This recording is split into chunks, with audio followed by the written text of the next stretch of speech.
Қайырлы күн баршаңызға. Ақша потогын ашатын 5 кеңеспен бөлісемін. Бірінші, ниетті түзеу. Біреудің ақысын жеп, ала жібін аттамаңыз. Сөзбен болса да біреудің көңіліне салған қайыр алдыңыздан қарыз болып шығады. Келесі видеоларды көру үшін видеоның үстін басыңыз. Ақша потогын ашатын екінші кеңеспен бөліспекпін. Алғыс айту.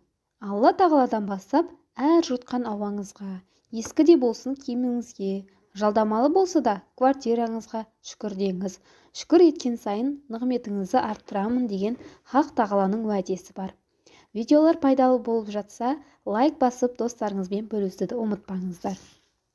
Қайырлы күн. Ақша потогыңызды ашатын үшінші кеңес – садақа беру. Шамаңыз жеткенше жетім жесірге, дертке шалдыққанға, жағдайы төмен отбасыларға көмектесіңіз. Тіпті құсқа жем шашып кетсеңіз де садақа болып есептелінеді. Шығарып жатқан видеолар пайдалы болса, лайк басып достарыңызбен бөлісуді ұмытпаңыздар. Каналға тіркеліп, қолдап қоюды.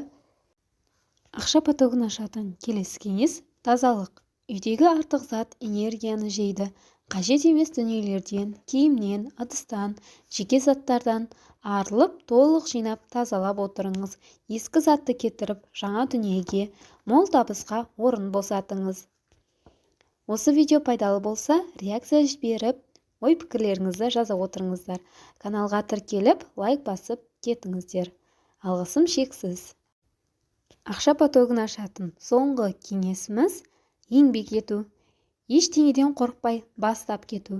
Есіңізде болсын, қолыңыздан не келетінін жасап қана біле аласыз.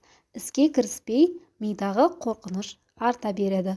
Сол үшін де Аллаға тәуекел етіп бастап кетіңіз. Алла сізге нәтижесін көрсетеді.